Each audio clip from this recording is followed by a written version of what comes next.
So when I first saw this news, it didn't surprise me. In fact, what really did surprise me is that this hadn't happened sooner, because I'd have thought it would have done. So for those of you know who don't know what I'm talking about, we learned today, or at least yesterday, that Piers Morgan is going to leave Talk TV and he is going to start up his own YouTube channel. And here's the thing: I have often wondered why this hasn't happened before. Why some of these big right wing figures haven't sort of gone and launched their own YouTube channels or things like that. And don't get me wrong, there are people on the right who have their own YouTube channels, but no one has done this like Piers Morgan yet. Like that's the size we're sort of talking about. Um, and of course, he's going to get a lot of backing. He is absolutely going to get a ton of right-wing sugar daddies who are gladly just going to sort of pay through the nose to fund Piers Morgan and his YouTube channel and fund his endeavors. And bear in mind, I've said this about Boris Johnson before in the past. In fact, I still think Boris Johnson will end up one day with his own YouTube channel, because the model that Piers Morgan is following, and even the model that I suspect one day Boris Johnson himself will follow, it's already been done. It's already been done and proven to work in America, and work particularly well in America. What is different about this one, and what we must stress is different about this one, is that especially like the mainstream media, like political media landscape is so heavily dominated by the right wing. Like they've got pretty much all this sewn up.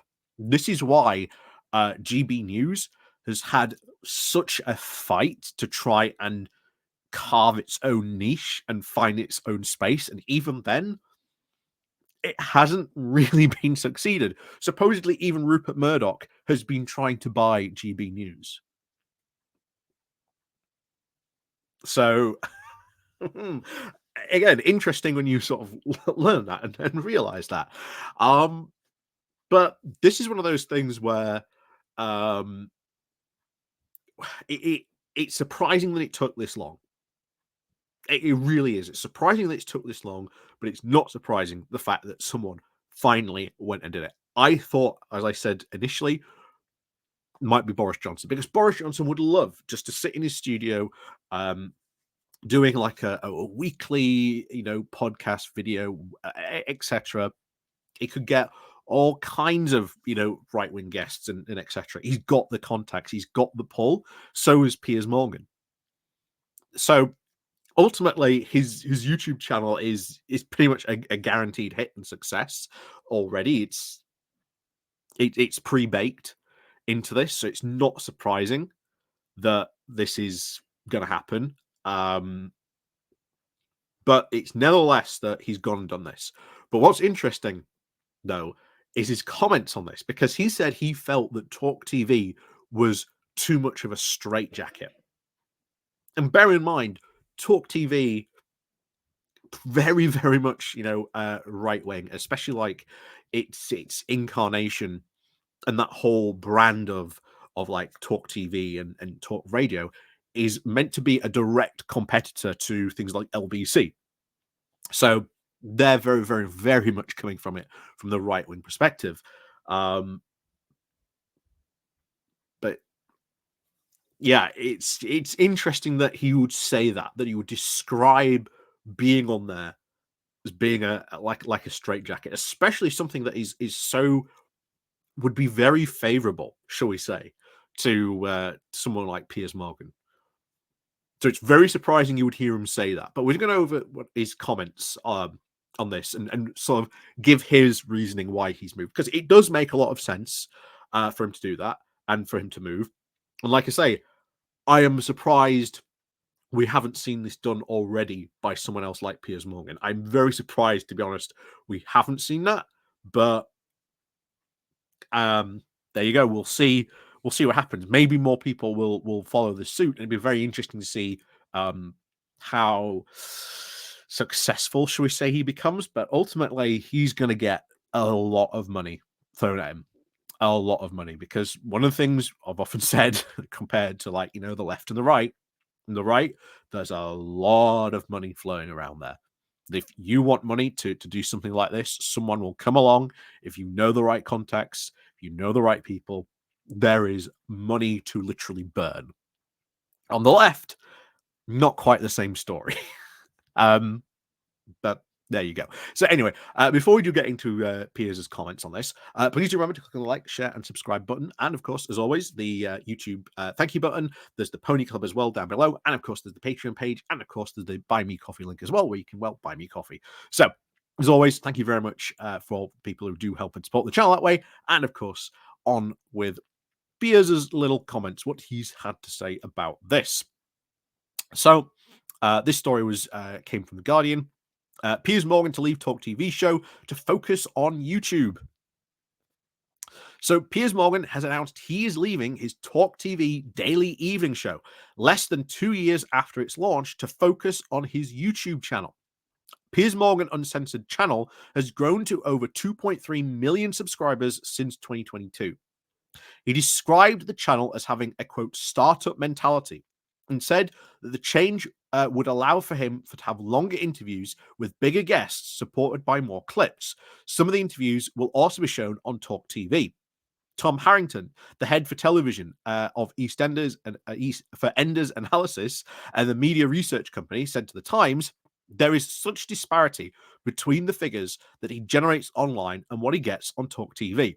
It's just completely out of kilter with his profile, the high production values, and, of course, all the money being spent promoting the show. Most of his exposure to his interviews is from the 2-minute clips, which will work much better than burying him down in the TV guide with over 100,000 channels above it. That makes it very difficult to find." That's very true. And this is why I think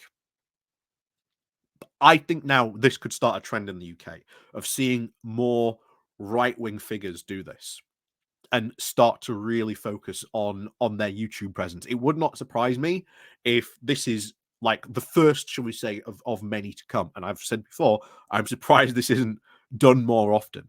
But there you go. So Morgan also said, "It is clear that there's huge global demand for the content that we're making, but the commitment to a daily show at a fixed schedule with all the evening and time sensitives that now involves had become increasingly unnecessary straitjacket." So you want to do quick 1-minute quick interviews. I don't necessarily think you're going to get rid of that editing. Time sensitivities on YouTube means you can just turn on and be straight there.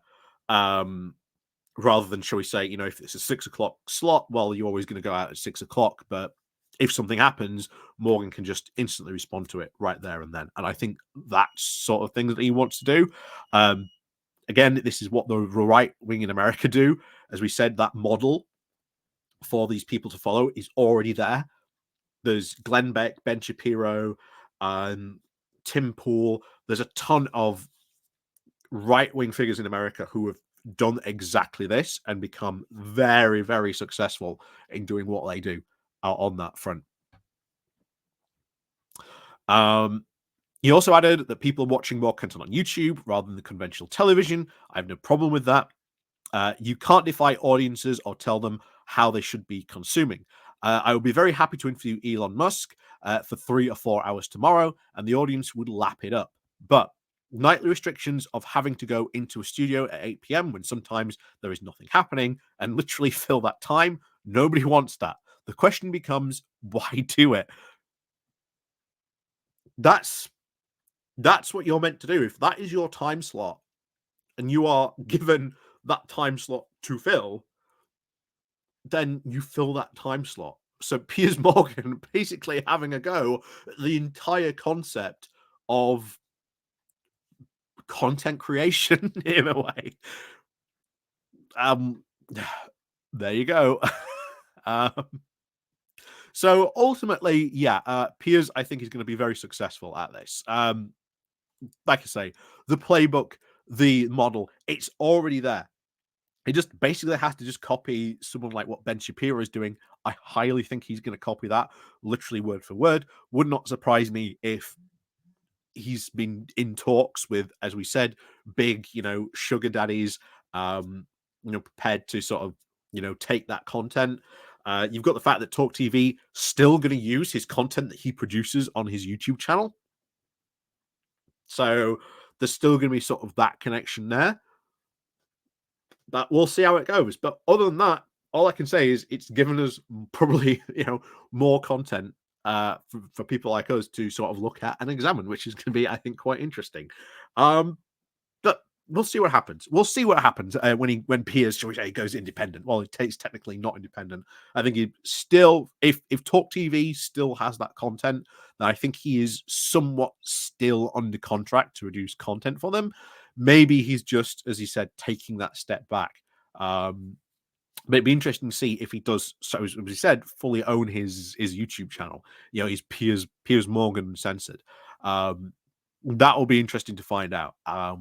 Something tells me maybe he doesn't. Maybe Talk TV maybe has something. Maybe they'll be getting a cut from that if they are still expecting content from his YouTube channel.